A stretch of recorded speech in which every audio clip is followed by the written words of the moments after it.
अब हम पढ़ेंगे सॉल्यूशन। सॉल्यूशन क्या होता है? Solution is the homogeneous mixture. Solution is the homogeneous mixture. Mixture दो तरह के होते हैं, होमोजीनियस और हेटेरोजीनियस। तो होमोजीनियस मिक्सचर जो होता है वो सॉल्यूशन कहलाता है।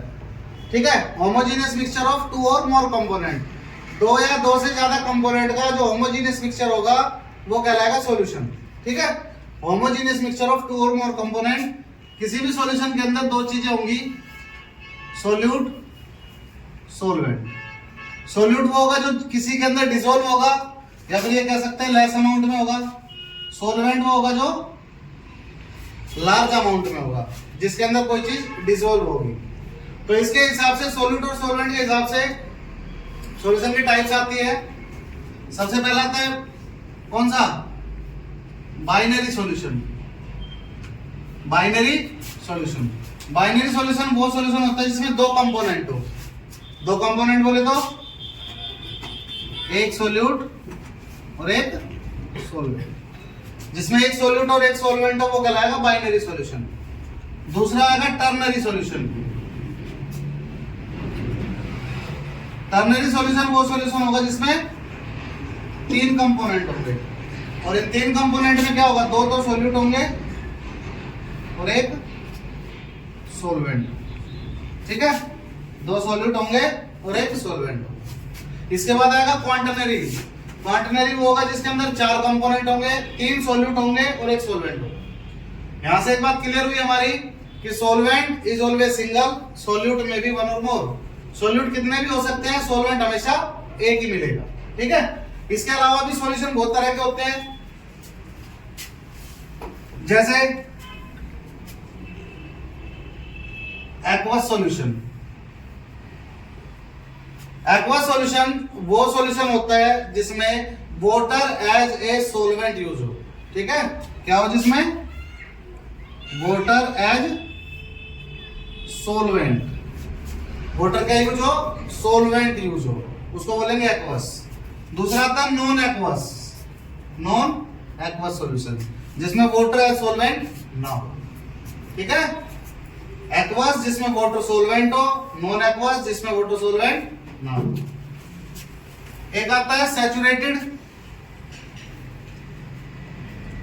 सैचुरेटेड सॉल्यूशन वो सॉल्यूशन होता है जिसके अंदर अभी हमने सॉल्यूशन बना दिया, सोल्यूट सोलवेंट को मिला के एक सॉल्यूशन बना दिया।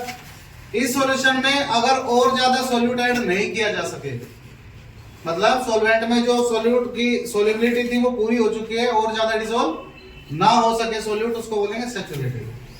The solution in which no more solute can be added, जिसमें और ज्यादा सोल्यूट ऐड नहीं किया जा सके वो सैचुरेटेड, और जिसमें किया जा सके वो अनसैचुरेटेड। ठीक है, सैचुरेटेड और अनसैचुरेटेड में ये फर्क है। अब इसके बाद किसी भी सॉल्यूशन की कंसंट्रेशन निकालने का अलग अलग मेथड है। जैसे सबसे पहला मेथड आता है परसेंटेज। परसेंटेज एक मेथड है जिसमें किसी भी सॉल्यूशन की परसेंटेज निकाली जाएगी, और परसेंटेज के तीन मेथड होंगे, मास बाय मास या वेट बाय वेट भी बोल सकते हैं इसको। ठीक है, वेट बाय वेट लिख लो। दूसरी आएगी वेट बाय वॉल्यूम, और तीसरी आएगी वॉल्यूम बाय वॉल्यूम। परसेंटेज निकलेगी वेट बाय वेट, मतलब weight of solute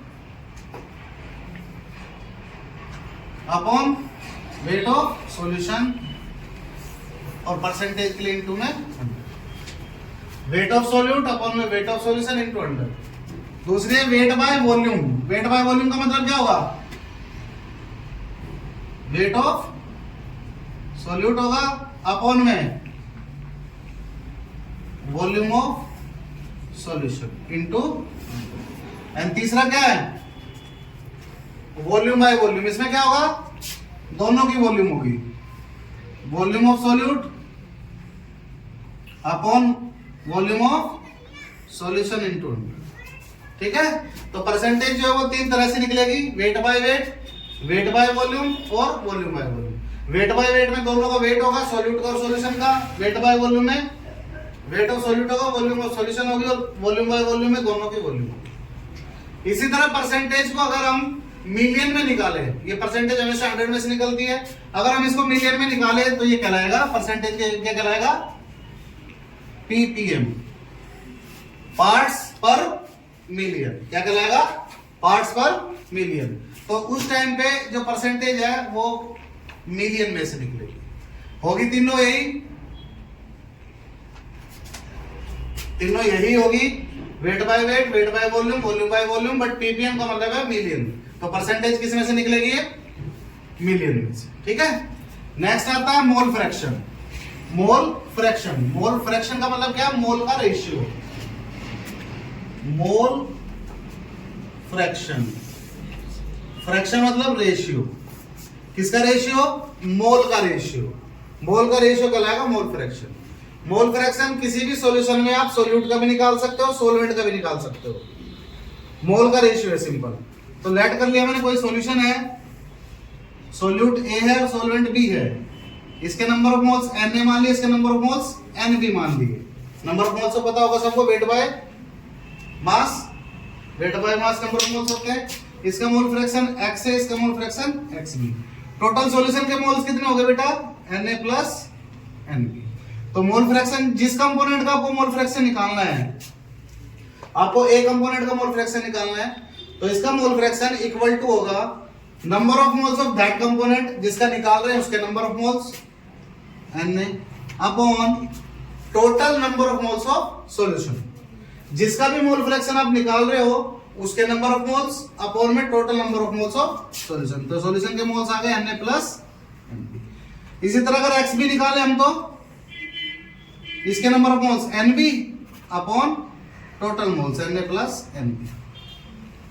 for example इसमें कंपोनेंट C और होता और उसका नंबर ऑफ मोल्स Nc होता और Xc निकालना होता तो क्या होता है Xc, इसके number of moles Nc upon में टोटल, टोटल कितने Na plus Nb plus Nc, ऐसे निकल।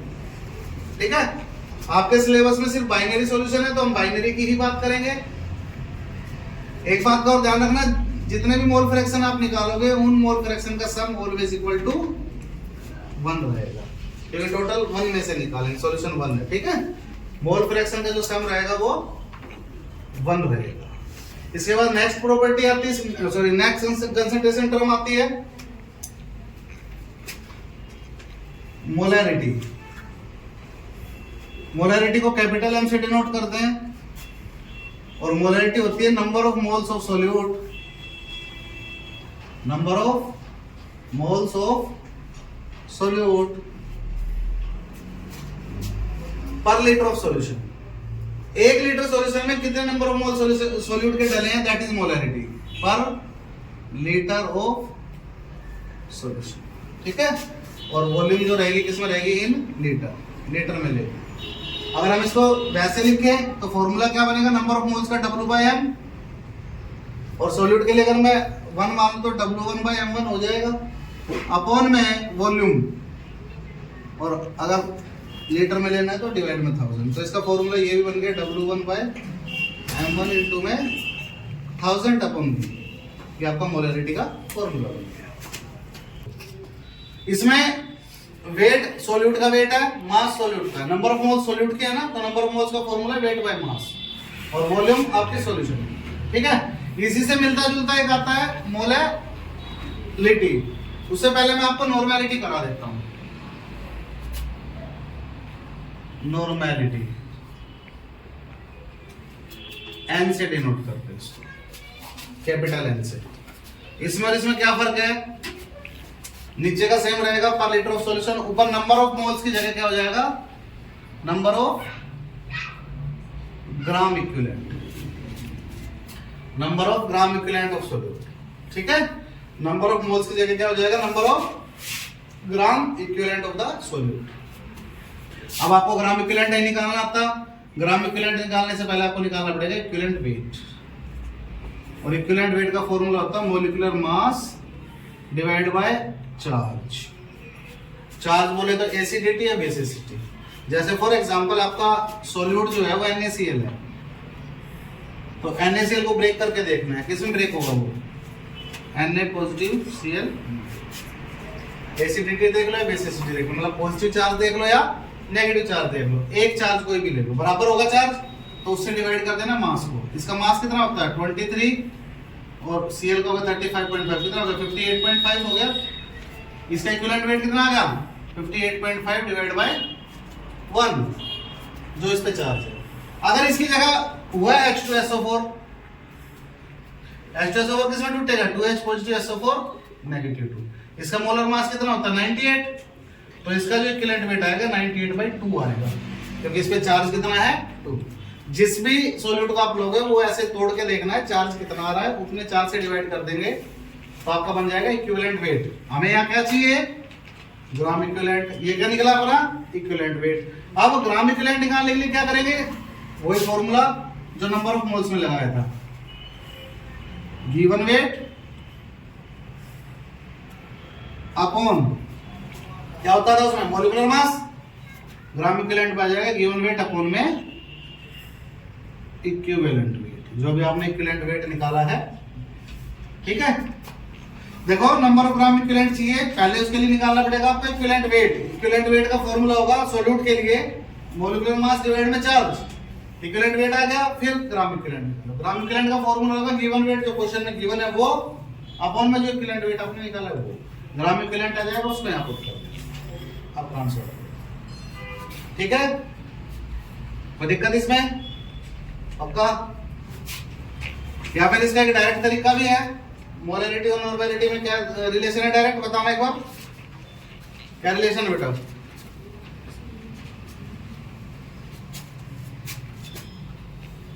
Normality is equal to charge into molarity, ये डायरेक्ट तरीका है।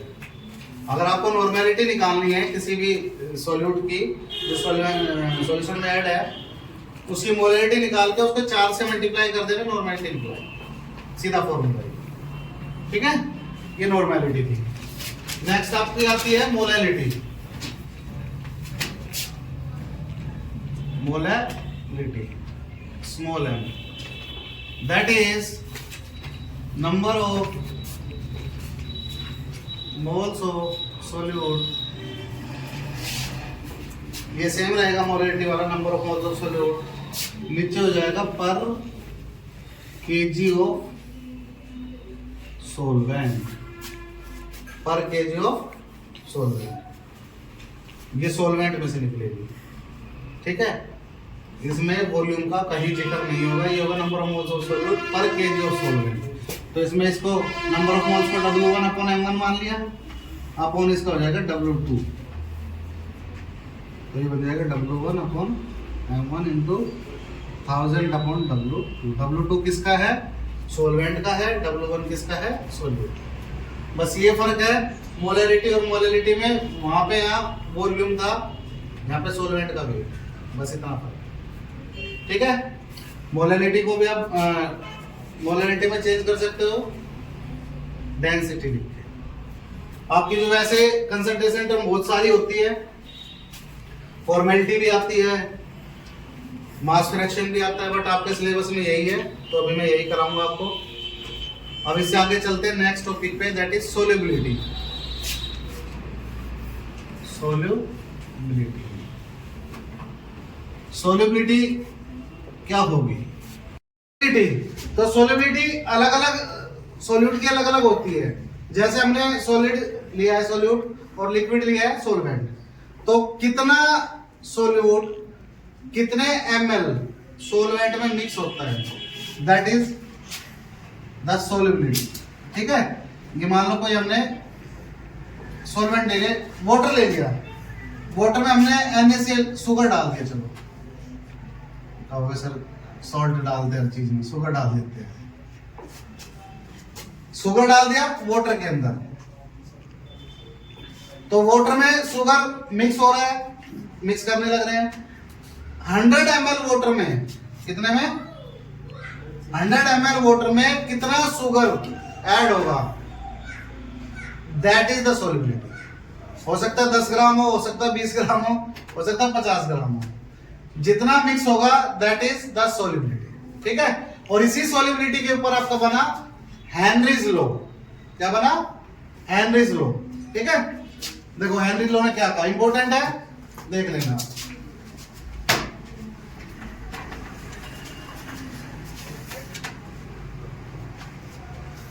हेनरी लॉ ने क्या कहा कि जितना मास सॉल्यूट का डिसॉल्व होगा, the mass of the solute dissolve in the given liquid is directly proportional to, mass जो डिसॉल्व होगा डायरेक्टली प्रोपोर्शनल होगा प्रेशर ऑफ द गैस। कोई भी गैस अगर डिसॉल्व की गई है किसी भी लिक्विड में, कोई गैस लेके हमने उसको लिक्विड में डिसॉल्व किया है, तो जो मास गैस का डिसॉल्व होगा वो डायरेक्टली प्रोपोर्शनल होगा उसके प्रेशर के। जितना ज्यादा प्रेशर रहेगा गैस का, जितना ज्यादा प्रेशर रहेगा गैस का, उतनी ज्यादा वो डिसॉल्व होगी। कम प्रेशर है तो कम डिसॉल्व होगी। यहां से हमने इसको खोलेंगे तो क्या बनेगा, this is the Henrys constant. और बिल्ली की आवाज बड़ी अच्छी निकालनी आती है। Henrys constant. दूसरा, इसी लॉ को दूसरी तरह से क्या कहा गया, दूसरे तरह से कहा गया इसको कि जो भी गैस डिसॉल्व हो रही है किसी भी लिक्विड में, उसका जो पार्शियल प्रेशर होगा वो डायरेक्टली प्रोपोर्शनल होगा उसके मोल फ्रैक्शन। मोल फ्रैक्शन हमने सॉल्यूट का क्या लिया था, x से लिया था, तो ये भी कह सकते हैं the partial pressure of the gas dissolve in any liquid is directly proportional to the mole fraction. ठीक है, और जब इसको प्रोपोर्शनलिटी साइन को हटाओगे तब भी क्या आएगा आपका kh, that is the Henrys constant. ठीक है, अब हेनरी कांस्टेंट जो है, हेनरीज लॉ जो है उसकी कुछ एप्लीकेशन थी।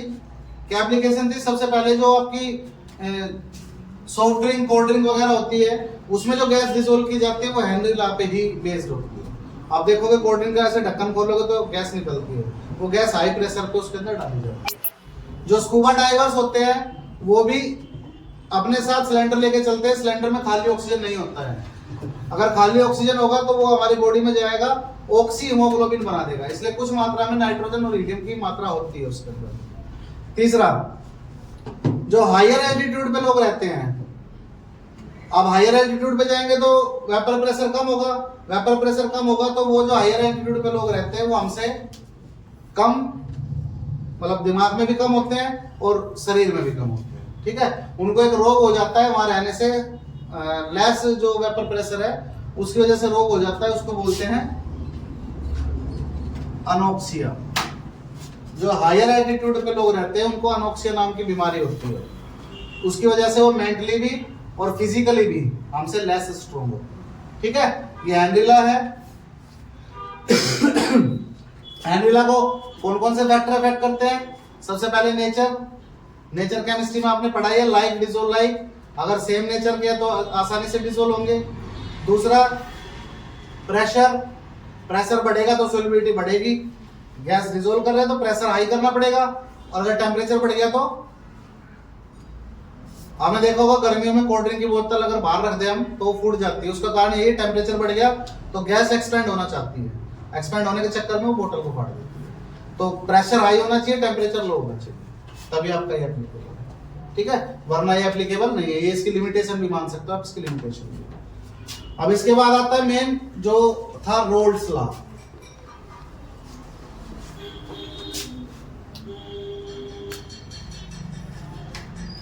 रोल्स लॉ, रोल्स लॉ ने क्या कहा पहले समझा देता हूं, फिर उसके बाद लिख लेना आप लोग। सॉल्यूशन है, सॉल्यूशन में दो चीज होती है, क्या क्या, सॉल्यूट एंड सोलवेंट। हमने फिर से इसको ए मान लिया, इसको बी मान लिया। ठीक है, इसका प्रेशर मान लिया पी नोट है, जब ये प्योर था तो इसका वेपर प्रेशर था पी नोट है और इसका वेपर प्रेशर था पी नोट भी। जब ये प्योर थे, मिक्स नहीं हुए थे, तब प्रेशर था इनका पी नोट है और पी नोट बी। इसका मोल फ्रैक्शन मान लिया x है, इसका मोल फ्रैक्शन मान लिया x बी, और जब मिक्स हुआ तो इसका प्रेशर हो गया Pa और इसका प्रेशर हो गया Pb। तो according to Dalton's law of partial pressure, किसी भी वेसल में दो या दो से ज्यादा सब्सटेंस अगर रखे गए हैं तो वेसल का जो पूरा प्रेशर होगा उन सबके इंडिविजुअल प्रेशर के सम के बराबर होगा। तो जो सॉल्यूशन का प्रेशर होगा वो क्या होगा, PS इक्वल टू क्या होगा, Pa प्लस Pb, दोनों के पार्शियल प्रेशर का सम। PS इक्वल टू क्या होगा, Pa प्लस Pb। अब रोल्स लॉ ने क्या कहा इसके बारे में, रोल्स लॉ ने कहा कि जब वो मिक्स हो रहे हैं तो उनका प्रेशर जो है Pa, ए कंपोनेंट के लिए मान रहा हूं, पहले ए कंपोनेंट के लिए निकाल रहा हूं, partial pressure of any component is equal to, equal होगा द प्रोडक्ट ऑफ इक्वल होगा किसके, प्रोडक्ट, प्रोडक्ट मतलब गुणा, multiply, product of mole fraction of that component with pressure at pure state. ठीक है, mole fraction of that component with pressure at pure state. तो इसका जो पार्शियल प्रेशर होगा वो होगा XA इंटू P नोट। इसी तरह से अगर हम PB निकालेंगे तो क्या होगा, XB P नोट। इसका जो पार्शियल प्रेशर होगा PB that will be multiplication of XB into में P नोट। और हम यहां से सॉल्यूशन का निकाले तो क्या होगा, सॉल्यूशन का PS equal to PA plus PB होगा भाई। PA क्या है, XA, कैपिटल X ले रखा है, XA P नोट है plus XB P nought, XA P note है plus XB P note B, and we know that XA plus XB is equal to 1। अगर मैं यहां से XB निकालूं तो क्या आएगा, 1 माइनस XA, XB की जगह पुट कर दिया मैंने, तो PS is equal to XA P note है plus 1 minus XA P note B। ठीक है, XB की जगह मैंने 1 माइनस XA रख दिया, तो क्या बना है, PS is equal to XA P note है प्लस इसको मल्टीप्लाई कर दिया P note B minus XA P note B। इन दोनों में से कॉमन आ रहा है, PS इज इक्वल टू क्या कॉमन आ रहा है, X से कॉमन आ रहा है, P नोट है minus P note B plus P naught. This is Raoult's for volatile solute. किसके लिए है ये, वोलेटाइल सोल्यूट। अब इसकी जगह अगर आपका सोल्यूट नॉन वोलेटाइल हो जाए तो क्या होगा, अभी वो बताते हैं। ठीक है, इसको लिख लो, कोई दिक्कत है तो पूछना है। हाँ बताओ, ये है roles law for volatile solute. अब वोलेटाइल और नॉन वोलेटाइल सोल्यूट में क्या डिफरेंस है, वोलेटाइल और नॉन वोलेटाइल में क्या डिफरेंस है। वोलेटाइल सोल्यूट वो सोल्यूट होता है जिसके वेपर प्रेशर बनते हो, वेपर बनेंगे तो वेपर प्रेशर बनेंगे, और नॉन वोलेटाइल सोल्यूट वो होता है जिसके वेपर प्रेशर ना बनते हो।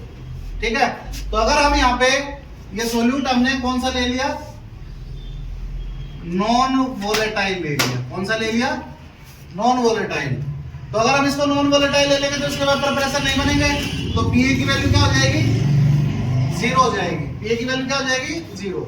ध्यान रखना, वोलेटाइल अगर सॉल्यूट होगा तभी आपका ये होगा, अगर नॉन वोलेटाइल सॉल्यूट हो गया तो इसके वेपर प्रेशर 0 हो जाएंगे। 0 तो PA की वैल्यू 0।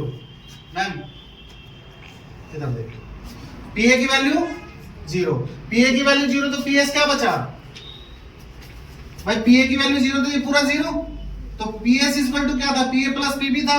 अब क्या बचा, PS इक्वल टू PB बचा सिर्फ, क्योंकि PA की वैल्यू क्या हो गई है, 0।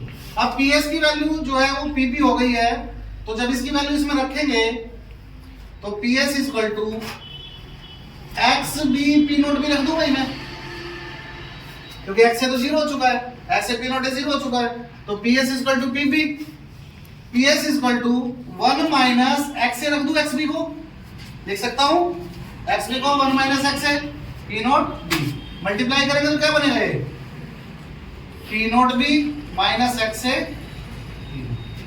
यस और नॉट। ठीक है, कोई दिक्कत तो नहीं है, पक्का।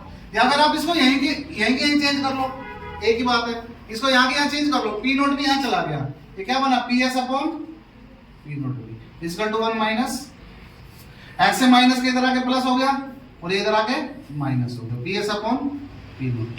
एलसीएम क्या आ गया, P note B minus PS upon P, ये आपका आ गया मोल फ्रैक्शन किसका, सोल्यूट का। ठीक है, और नॉन वोलेटाइल सोल्यूट। इस ऊपर वाली टर्म का नाम होगा lowering in vapour pressure, lowering in vapour pressure, और पूरी टर्म कहलाएगी ये relative lowering in vapour pressure. ये अभी मैं आपके कोलिगेटिव प्रॉपर्टी आएगी उसमें इसको ब्रीफ कर दूंगा। ठीक है, ये सिर्फ अभी आपने लिखना है roles law for non volatile solute. Volatile का था सेम बिल्कुल आएगा, बस यहाँ के चेंज हो जाएगा, ये नॉन वोलेटाइल के लिए। आगे किसी को डाउट है तो पूछ सकता है, कोई डाउट किसी तरह का है या नहीं है, हाँ जी मोहतरमा है नहीं। इसके बाद आता है आइडल और नॉन आइडल सॉल्यूशन, आइडल और नॉन आइडल सॉल्यूशन में डिफरेंस आता है। क्या डिफरेंस है? सबसे पहले डिफरेंस तो हम लेंगे आइडल नॉन आइडल में, जो रोल्स लॉ को ओबे करेगा वो आइडल, जो रोल्स लॉ को ओबे नहीं करेगा वो नॉन आइडल। तो मैं लिख देता हूं यहाँ पे डिफरेंस बिटवीन आइडल सॉल्यूशन, अच्छा वो तो तुम्हें लिख लेना, मैं सिर्फ यहाँ पे लिख लेता हूँ आइडल और नॉन आइडल, ठीक है। तो सबसे पहला पॉइंट मैंने क्या बताया, विच ओबे रोल्स लॉ, जो रोल्स लॉ को ओबे करे, इसका मतलब पी इक्वल टू एक्स से पी नोट है वो, और पी भी क्या हो, एक्स भी पी नोट पी, तभी तो रोल्स लॉ ओबे होगा। रोल्स लॉ का स्टेटमेंट ही यही है। नॉन आइडल कौन सा होगा, जो ओबे ना करे, ना करे तो P A not equal to X से पी नोट है, और P B not equal to X B, ठीक है। जो ओबे करेगा वो आइडल, जो ओबे नहीं करेगा वो नॉन आइडल। दूसरा क्या डिफरेंस हो सकता है, जिसको मिक्स करते टाइम एंथैल्पी का चेंज ना हो, जो पहले एंथैल्पी थी वही एंथैल्पी बाद में रहे। तो डेल्टा एच मिक्सिंग का मतलब है no change in enthalpy equal to zero, change in enthalpy zero, और ना वॉल्यूम में चेंज, और चेंज आ गया तो वो क्या है, तो इसका मतलब delta H mixing note zero, delta V mixing note, ठीक है। मिक्सिंग के टाइम एंथैल्पी चेंज जीरो हो, और मिक्सिंग के टाइम एंथैल्पी वॉल्यूम चेंज भी जीरो हो तो आइडल, और चेंज हो जाए मतलब जीरो ना हो कुछ भी आ जाए तो वो। तीसरा ए एंड बी बी का अट्रैक्शन इक्वल टू हो ए बी के अट्रैक्शन। जब ए अकेला सॉल्यूट था, बी अकेला सॉल्वेंट था, दोनों का अलग अलग जो इंटरेक्शन था वो इक्वल हो जाए ए बी के इंटरेक्शन के, तो आइडल है। और A and B B interaction not equal to A B interaction, equal ना हो तो क्या है, नॉन आइडल है। डोंट फॉर्म एजियोट्रोप्स,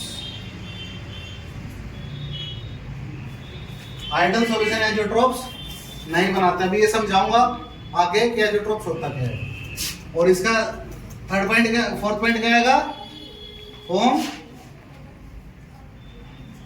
एजियोट्रोप्स, ये एजियोट्रोप्स बनाते हैं, ठीक है। रोल्स लॉ को ओबे करेगा, नहीं करेगा। Delta H mixing zero, delta V mixing zero, not zero.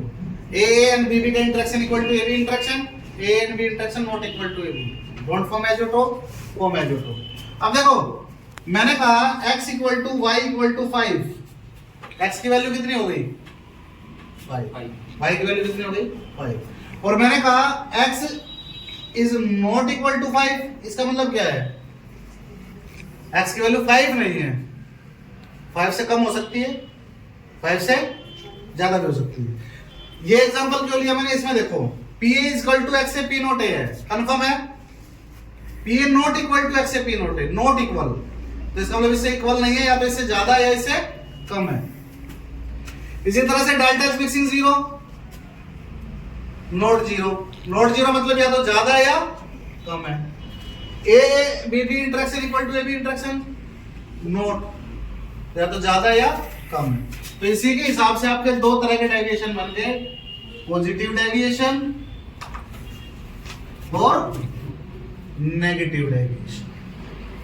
दो तरह के डेविएशन आपके नॉन आइडल के केस में बन गए, पॉजिटिव डेविएशन और नेगेटिव डेविएशन। कैसे, पीए अगर इक्वल नहीं है तो या तो ग्रेटर पाएगा या लेस पाएगा, पीबी इक्वल नहीं है या तो ग्रेटर पाएगी या लेस पाएगा। तो ग्रेटर आएगा तो पॉजिटिव डेविएशन, और अगर लेस आए तो नेगेटिव डेविएशन। सिंपल है। इसी तरह से डेल्टा एच मिक्सिंग जीरो नहीं था, अगर जीरो से ज्यादा मतलब पॉजिटिव पाए तो पॉजिटिव डेविएशन, और नेगेटिव पाए तो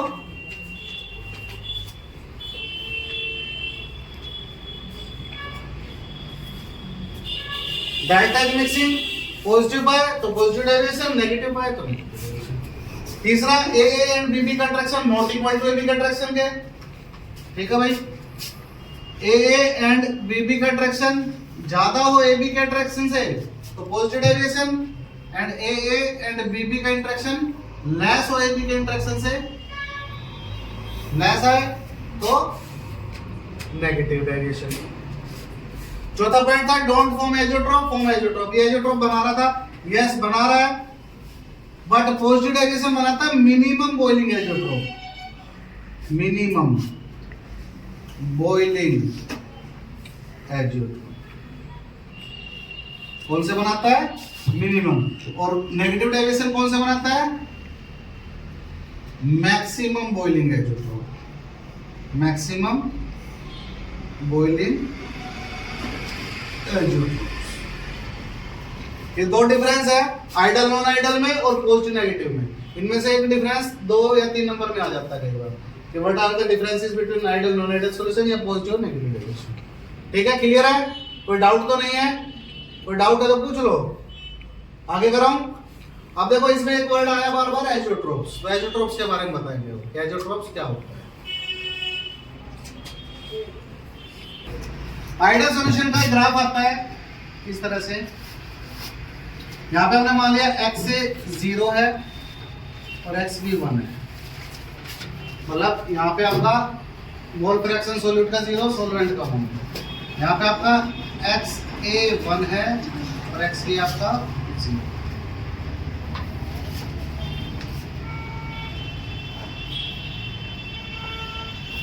इस तरह से, ठीक है। ये आपका सॉल्यूट का गया, ये सॉल्वेंट का गया, इन दोनों को मिला दिया, ये आपका बन गया सॉल्यूशन। ये दर है वेपर प्रेशर, वेपर प्रेशर, ठीक है।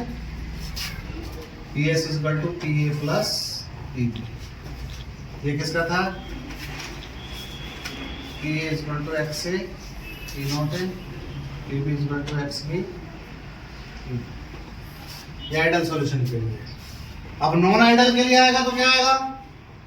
नॉन आइडल के लिए दो केस है, पॉजिटिव डेविएशन और नेगेटिव डेविएशन। बस ये थोड़ा सा चेंज हो जाएगा, इधर से ऐसे घूम जाएगा, जहां भी है ऊपर की साइड घुमा देना बस ऐसे, और ये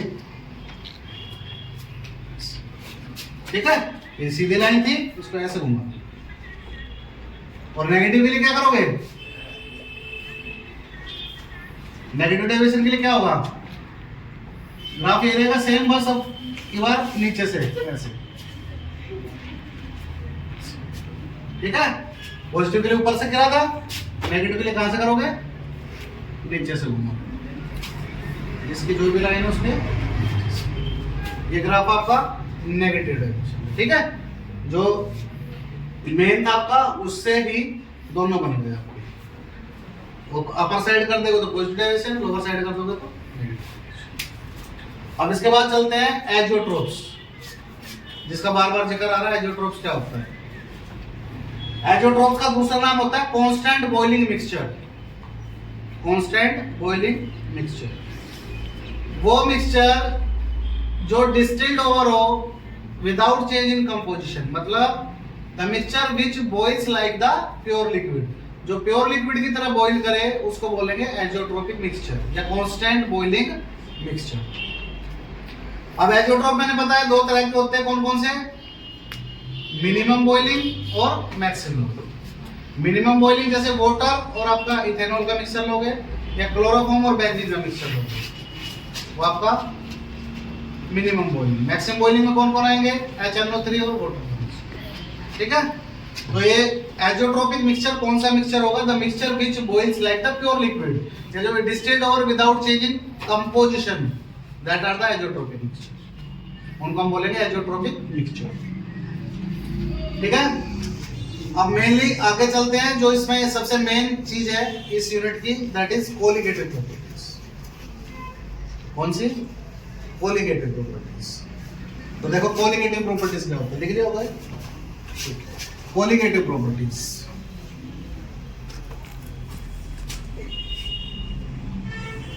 कोलिगेटिव प्रॉपर्टीज,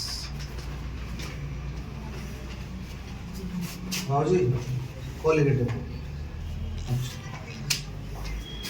कोलिगेटिव प्रॉपर्टीज क्या?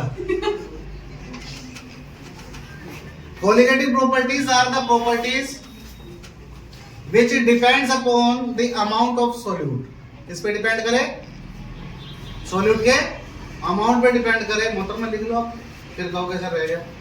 डिपेंड करे अमाउंट ऑफ सोल्यूट पे, does not depend upon the nature of the solute. ठीक है, तो इसको कैसे डिफाइन करोगे? क्या लिखोगे? The properties which depends upon the amount of solute does not depend upon nature of solute. Solute के नेचर पे डिपेंड नहीं करेगा। सोल्यूट क्या है? सॉलिड, लिक्विड या गैस जो भी है, नेचर से कोई मतलब नहीं है, उसके अमाउंट से मतलब है। अमाउंट कितना, उसका वेट कितना है, वे प्रॉपर्टी कहलाएंगे कोलिगेटिव प्रॉपर्टीज। 4 तरह की कोलिगेटिव प्रॉपर्टीज होती है। सबसे पहली प्रॉपर्टी RLVP, याद करो, बताया था रोल्स लॉ में। Roles law for non volatile solute में RLVP आया था, relative lowering in vapour pressure, पहली प्रॉपर्टी। दूसरी property osmotic pressure, Nitin, difference between pressure and pressure.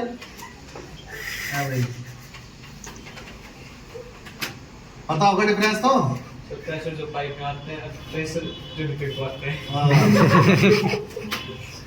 Pressure जो सुबह आता है, प्रेशर जो यहाँ यूज कर रहे हो। ठीक है, और चौथी प्रॉपर्टी डिप्रेशन इन ड्रिंकिंग।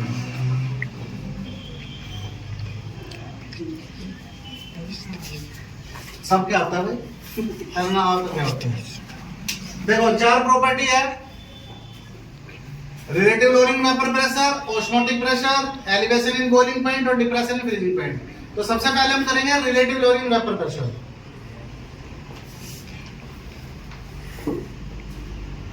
ये आधा तो हम उसमें कर चुके हैं, रोल्स लॉ फॉर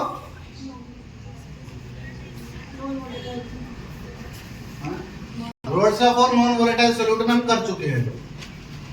ज्यादा बोरिंग क्लास होती है। रोल्स लॉ फॉर थोड़ा एंजॉय जरूर मैडम, जरूर आपसे क्वेश्चन पूछेंगे आपके बाद। रिलेटिव लोअरिंग वेपर प्रेशर हमने किया, उसमें हमारा आया था XC इक्वल टू क्या आया था बताना? P note B minus PS upon P note B, ये आया था। अगर RLVP आ जाए, वैसे आता नहीं है, आ जाए तो roles law for non volatile solute करके यहां तक करना है। क्वेश्चन कैसे पूछा जाएगा? क्वेश्चन सुन लो। कई बार क्वेश्चन पूछ लेता है कि ऑस्मोटिक प्रेशर क्या होता है and how it is a colligative property. ये कैसे कोलिगेटिव प्रॉपर्टी है? या RLVP क्या होता है, how it is a colligative property. तो कोलिगेटिव प्रॉपर्टी शो करने के लिए हमें इनसे सॉल्यूट का वेट निकाल के दिखाना पड़ेगा। ठीक है, तो इतना तो हम कर चुके थे, इससे थोड़ा सा और करेंगे। इसमें इसको चेंज कर दो, इसको लिख दो WA upon MA upon WA upon MA plus WB upon MB, mole fraction. जिस भी कंपोनेंट का मोल फ्रैक्शन निकलेगा उसके नंबर ऑफ मोल्स अपॉन में टोटल नंबर ऑफ मोल्स। ठीक है, अब इसको थोड़ा सा और आगे कर देते हैं। यहां से Na is very less than Nb, number of moles of solute is less than number of moles of solvent। तो WA upon MA can be neglected। क्या किया इसको? नेगलेक्ट कर देते। क्या बचा? WA upon MA अपॉन नीचे क्या बचा? WB upon equal to P note B minus PS upon P note B। हमने यहाँ से WA निकालना है। ठीक है, वेट, या फिर आप मास भी निकाल सकते हो सॉल्यूट का MB। तो इसको पहले चेंज कर लो, WA upon MA into MB upon WB। भाई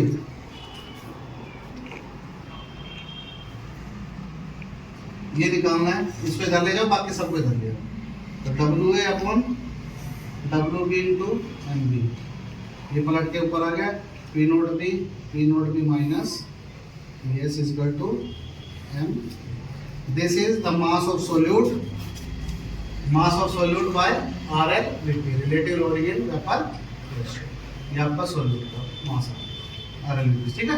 उसी को मैंने आगे बढ़ाया है जो हमने नॉन वोलेटाइल सॉल्यूट के लिए किया। अब इसके बाद नेक्स्ट आता है ऑस्मोटिक प्रेशर। ये बेटा इसको खोल दिया, मोल फ्रैक्शन ऑफ सॉल्यूट को खोल दिया। जिसका मोल फ्रैक्शन होता है उसके नंबर ऑफ मोल्स अपॉन में टोटल नंबर ऑफ मोल्स।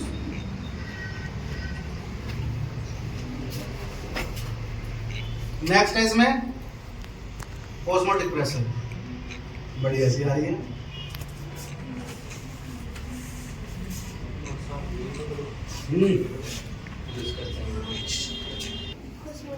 अब ये RLBP के बाद नेक्स्ट आता है ऑस्मोटिक प्रेशर।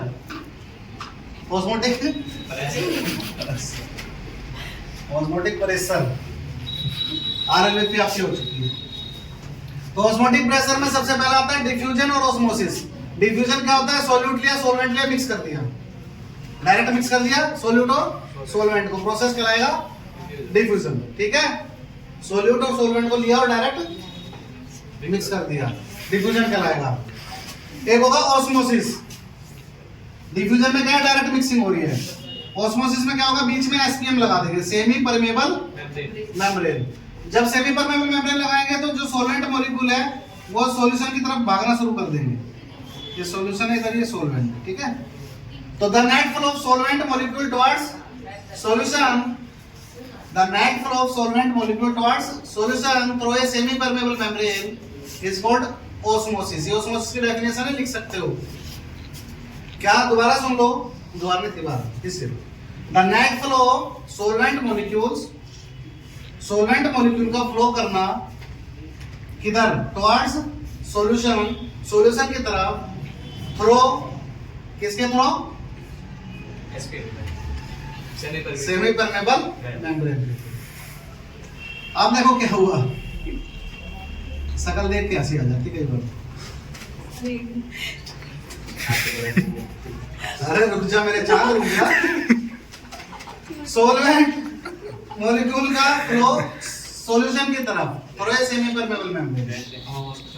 अब ये आप पूर्णमास से ये सॉल्वेंट मॉलिक्यूल सॉल्यूशन की तरफ जा रहा था, इधर से फ्लो कर रहा था। हमने क्या किया? यहाँ से पिस्टन प्रेशर अप्लाई कर दिया। हमने क्या किया? यहाँ से प्रेशर अप्लाई कर दिया। अब यहाँ से प्रेशर अप्लाई करेंगे तो और ज्यादा जाएगा, तो इसका मतलब ऑस्मोसिस बढ़ जाएगा, ठीक है। मैंने अब इसको यहाँ से हटा के यहाँ लगा दिया। जब यहाँ प्रेशर देंगे तो क्या होगा? ये मॉलिक्यूल जो इधर आ रहे थे आना बंद कर देंगे भाई। इसके थ्रू ये मॉलिक्यूल इधर आ रहे थे, मैंने इधर से प्रेशर लगाया तो और ज्यादा जाएंगे। मैंने इधर प्रेशर लगा दिया, जब इधर प्रेशर लगाऊंगा तो क्या होगा? ये मॉलिक्यूल आना बंद कर देंगे। मॉलिक्यूल आना बंद कर दिया, इसका मतलब ऑस्मोसिस रुक गया। ऑस्मोसिस रुक गया, और ऑस्मोसिस को रोकने के लिए जो प्रेशर लगाया that is osmotic pressure. Simple. Osmosis क्या था? सॉल्वेंट मॉलिक्यूल का सॉल्यूशन की तरफ फ्लो करना through a semi permeable membrane. ये इधर से फ्लो कर रहे थे, हमने इधर प्रेशर लगाया, प्रेशर लगाते ही फ्लो रुक गया, ऑस्मोसिस रुक गया। ऑस्मोसिस रुक गया, उस प्रेशर को कहेंगे osmotic pressure. The pressure applied किया to prevent the osmosis. Osmosis को रोकने के लिए जो प्रेशर लगाया दैट इज ऑस्मोटिक प्रेशर। अगर आप पेपर में आ जाए तो ऐसे थोड़ी छोटी सी लिख देंगे, सजा के लिखेंगे ना, फिर कैसे लिखेंगे? The pressure applied to prevent the flow of solvent molecule toward solution through a semi permeable membrane. Solvent के जो मॉलिक्यूल सॉल्यूशन की तरफ आ रहे थे उनको रोकने के लिए जो प्रेशर लगाया दैट इज ऑस्मोटिक प्रेशर। बेटा जो ऑस्मोसिस की डेफिनेशन थी ना वो पूरी लिख दी ऑस्मोसिस की जगह। The pressure applied to prevent the osmosis था ना, उसकी जगह ऑस्मोसिस की डेफिनेशन लिख दी। The pressure applied to prevent the flow of solvent molecule toward solution through a semi permeable membrane.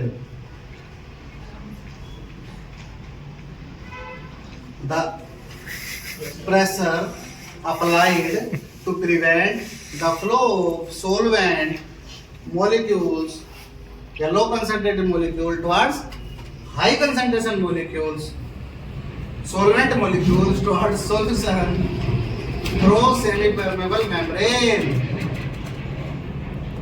The pressure applied to prevent the flow of solvent molecule towards solution through semi-permeable membrane.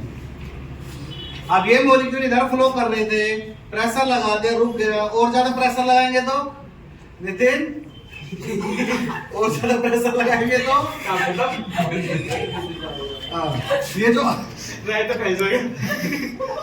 और ज्यादा लगाएंगे तो रायता फैल जाएगा। अरे ये जो आया था ये वापस जाना शुरू कर देंगे, ठीक है। पहले हमने इतना प्रेशर लगाया कि मॉलिक्यूल जो आ रहे थे वो रुक गए, अब और ज्यादा प्रेशर लगा दिया। जब और ज्यादा प्रेशर लगाएंगे तो जो मॉलिक्यूल आए थे वो वापस जाना शुरू कर देंगे। ऑस्मोसिस का उल्टा हो जाएगा, उसको बोलेंगे रिवर्स ऑस्मोसिस। उसको क्या बोलेंगे? Reverse osmosis. The reverse process of osmosis is called reverse osmosis. इसी प्रेशर से हो रहा जो हो रहा है, ठीक है। पहले फ्लो कर रहे थे, लगाया तो रुक गया, और ज्यादा लगाया तो वापस चले गए। वापस जाने के प्रोसेस को बोलेंगे कौन सा? Reverse osmosis. अब ये जो ऑस्मोटिक प्रेशर होगा, ये जो हमने प्रेशर लगाया है, इसको हम डिनोट करते हैं पाई से। इसे डिनोट करते हैं पाई से। तो ये क्या होता है? ये देख लो क्या होता है। पाई डायरेक्टली प्रोपोर्शनल होता है कंसंट्रेशन की। Pi is directly proportional to concentration and pi is also directly proportional to temperature, ठीक है। तो दोनों को कंबाइन करके तो क्या बना? पाई डायरेक्टली प्रोपोर्शनल टू सीटी। प्रोपोर्शनलिटी साइन हटा दिया तो कांस्टेंट आ गया आर सी टी। सी को चेंज कर दिया हमने, कंसंट्रेशन का फॉर्मूला क्या होता है? N bye we. वी इधर गया तो क्या बना? Pi V is equal to N R T. Pi V is equal to N R T आपने 11th में सुनी होगी। P V is equal to N R T, that is ideal gas equation. यहाँ पे pi V is equal to N R T, this is van't Hoff equation.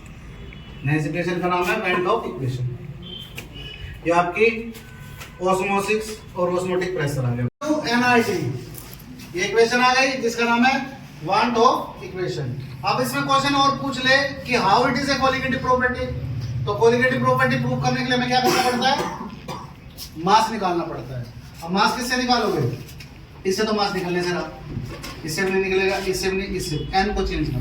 कैसे change कर लो? ऐसे pi V is equal to N की जगह लिख दिया मैंने डब्ल्यू बाय एम लिख सकता हूं। Number of moles weight by mass, तो एम इज इक्वल टू क्या आ गया? W R D upon pi. ये आ गया calculation of mass of solute bye osmotic pressure, ठीक है। ये आपका पूरा ऑस्मोटिक प्रेशर खत्म। नेक्स्ट टॉपिक आया एलिवेशन इन बॉइलिंग पॉइंट। अब इस पे चलते हैं, क्या होता है elevation in boiling point. Elevation in boiling point. Elevation word का मतलब क्या होता है भाई? एलिवेशन का मतलब क्या होता है? इंक्रीज। एलिवेशन का मतलब क्या होता है? इंक्रीज। तो इसका मतलब क्या बना? Increase in boiling point. इसका मतलब ये है जब भी किसी प्योर चीज से कोई सॉल्यूशन बनता है, प्योर सॉल्यूट प्योर सॉल्वेंट से कोई सॉल्यूशन बनता है, तो उसका बॉइलिंग पॉइंट हमेशा इंक्रीज होता है, ठीक है। जब भी दो चीज प्योर मिलके कोई सॉल्यूशन बनाएंगी तो उनका बॉइलिंग पॉइंट हमेशा इंक्रीज होगा। उसके लिए एक छोटा सा ग्राफ भी है। ये प्योर सब्सटेंस का है और ये सॉल्यूशन का है। ये जीरो है यहाँ से। ये मान लिया प्योर के लिए हमने ले लिया T naught B. T for temperature, naught for pure, B for boiling. Boiling point का टेम्परेचर प्योर के लिए। और ये हो गया किसके लिए? सॉल्यूशन के लिए टीबी। कितना बढ़ा?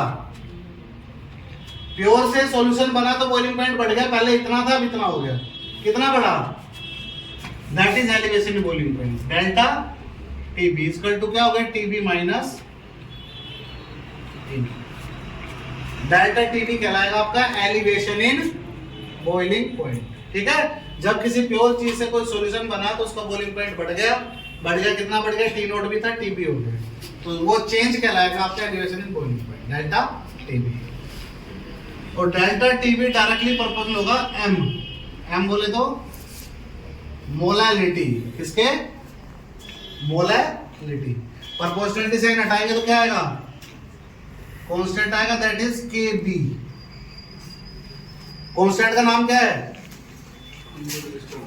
इबिलियोस्कोपिक कांस्टेंट या फिर मोलर एलिवेशन कांस्टेंट। क्यों?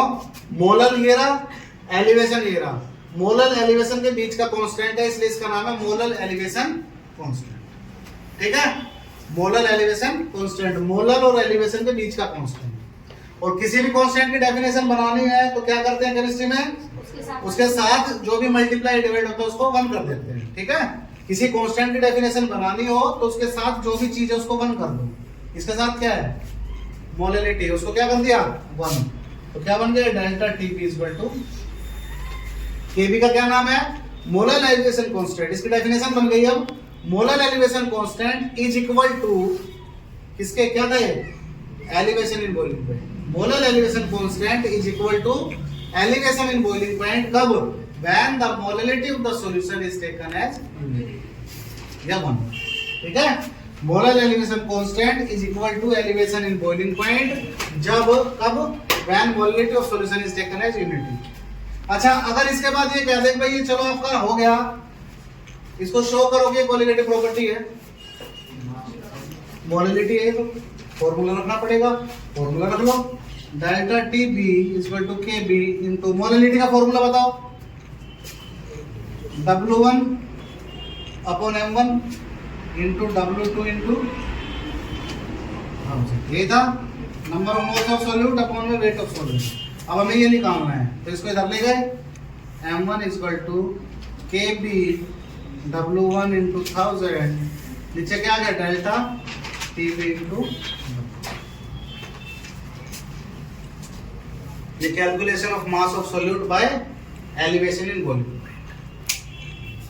ठीक है, ये तीसरी प्रॉपर्टी है एलिवेशन इन वॉल्यूम पर।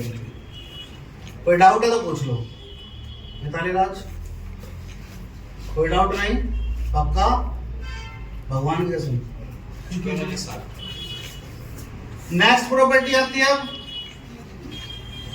डिप्रेशन इन फ्रीजिंग पॉइंट, लिख लिया इसके बारे में सब कुछ।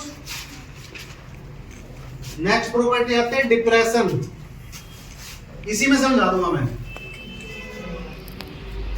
डिप्रेशन इन बॉइलिंग की जगह क्या, फ्रीजिंग पॉइंट। जब किसी प्योर चीज से कोई सॉल्यूशन बनता है तो बॉइलिंग पॉइंट बढ़ता है, इसी तरह जब किसी प्योर चीज से कोई सॉल्यूशन बनता है तो फ्रीजिंग पॉइंट घटता है, इसलिए डिप्रेशन, डिप्रेशन में होता है decrease, decrease in freezing point. तो इसमें भी एक ग्राफ है इस तरह से, ये फ्रोजन का है, जब फ्रोजन था ये, पानी पीना पड़ेगा भाई, और ये आपका कोई भी जब मोल्टन स्टेट में था, ठीक है, सॉल्यूशन, और ये आपका आ गया प्योर, ये प्योर के लिए, ये सॉल्यूशन, ये फ्रोजन स्टेट है, ठीक है। तो इसके लिए हमने क्या किया, सॉल्यूशन के लिए क्या ले लिया, TF ले लिया, टेम्परेचर ऑफ फ्रीजिंग, और प्योर के लिए नोट लगाते तो ये ले लिया T नोट है। अब की बार किस में से कौन सा घटेगा, T नोट F में से TF घटेगा, तो डेल्टा TF क्या आ जाएगा, depression in freezing point, F equal to T naught F minus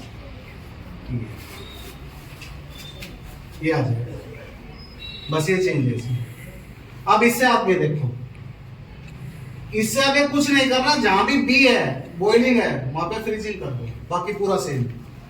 ये हो जाएगा F, ये भी हो गया F, अब ये कांस्टेंट था KB था, अब ये F हो गया, किस किसके बीच का था, मोलर एलिवेशन था, एलिवेशन की जगह क्या आ गया, डिप्रेशन, तो मोलर डिप्रेशन कांस्टेंट हो गया।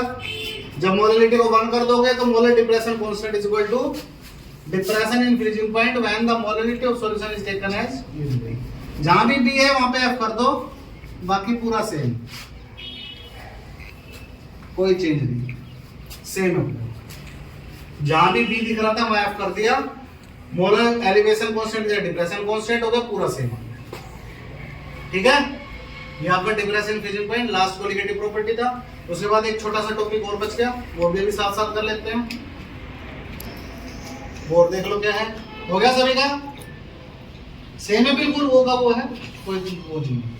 अब कोलिगेटिव प्रॉपर्टी हमने 4 पढ़ी, और चारों कोलिगेटिव प्रॉपर्टी से हमने निकाला मास ऑफ सॉल्यूट, निकाला सभी से। तो जो कोलिगेटिव प्रॉपर्टी से मास आता है वो एक्चुअल मास के इक्वल नहीं आता, उसे कम या ज्यादा आता है। और उस मास को बोलते हैं एबनॉर्मल मास। क्या बोलते हैं? एबनॉर्मल मास। तो एक डेफिनेशन आती है, what is abnormal molecular mass? The mass of the solute calculated from the colligative properties. जो मास सोल्यूट का हमने निकाला है, कैलकुलेट किया किससे? कोलिगेटिव प्रॉपर्टी से, is comes out to be different from the actual mass of the solute. ठीक है? The mass of solute calculated from the colligative properties is comes out to be different from actual mass of solute. That mass is called abnormal molecular mass. उस mass को हम बोलते हैं abnormal molecular मास। ठीक है? Abnormal molecular मास। Abnormal जो normal ना हो, नहीं भाई साहब, जो नॉर्मल ना हो एबनॉर्मल। ठीक है? अब इसके बाद लास्ट बच गया want of factor. Want of equation भी थी, फैक्टर रह गया। Want of factor. ठीक है? बस फिर इस चैप्टर का समापन। 6 नंबर, कितने नंबर का? 7 नंबर पक्के। वांट ऑफ फैक्टर किससे डिनोट करते हैं? आई से। और ये क्या होता है? ऑब्जर्व्ड कोलिगेटिव प्रॉपर्टी अपॉन में कैलकुलेटेड कोलिगेटिव। ठीक है? इट इज द रेशियो किसका? ऑब्जर्व्ड कोलिगेटिव प्रॉपर्टी अपॉन में कैलकुलेटेड कोलिगेटिव। और अगर इसको मास के टर्म में ले तो आप एक चीज देखना, 4 कोलिगेटिव प्रॉपर्टी हमने की, चारों कोलिगेटिव प्रॉपर्टी जो है वो मास निकालने पे मास के इनवर्सली आ रही है। जैसे हमने उसमें निकाला ऑस्मोटिक प्रेशर में, तो m equal to WRT upon pi भी, रिवर्स आया। तो अगर इसको मास के टर्म में लिखेंगे तो क्या लिखेंगे? कैलकुलेटेड मास अपॉन में ऑब्जर्व्ड मास। ऑब्जर्व्ड कोलिगेटिव अपॉन में कैलकुलेटेड कोलिगेटिव। जब मास के टर्म में लिखेंगे तो उल्टा हो जाएगा, कैलकुलेटेड मास अपॉन में ऑब्जर्व्ड मास। और वांट ऑफ फैक्टर आई की वैल्यू अगर ग्रेटर देन 1 है तो आपका डिसोसिएशन होगा, और आई की वैल्यू लेस देन 1 है तो एसोसिएशन। ये भी याद रखना, आई की value greater than 1 dissociation, less than 1 association. ठीक है? इसके बाद एक दो डेफिनेशन जो छूट गई थी वो बता देता हूं। आइसोटोनिक सॉल्यूशन, हाइपरटोनिक और हाइपोटोनिक। 2 सॉल्यूशन ले लिए, 2 सॉल्यूशन ले लिए। ये दोनों सॉल्यूशन आइसोटोनिक कब होगा? जब इन दोनों का ऑस्मोटिक प्रेशर बराबर होगा। अगर दोनों सॉल्यूशन का ऑस्मोटिक प्रेशर सेम है तो ये आइसोटोनिक सॉल्यूशन कहलाएंगे, और सेम ना हो तो एक का ज्यादा एक का कम होगा। भाई दोनों का ऑस्मोटिक प्रेशर सेम है तो सेम है तो आइसोटोनिक है, और सेम ना हो तो क्या होगा? एक का ज्यादा एक का कम। जिसका ज्यादा होगा वो हाइपरटोनिक और जिसका कम होगा वो हाइपोटोनिक। ठीक है? जिस सॉल्यूशन का ज्यादा होगा वो कौन सा होगा? हाइपरटोनिक, और जिसका कम होगा वो हाइपोटोनिक। ठीक है? इसके साथ आपकी ये यूनिट खत्म होती है। इसके न्यूमेरिकल्स कर लेना, और कोई भी डाउट हो। ठीक है? Thank you.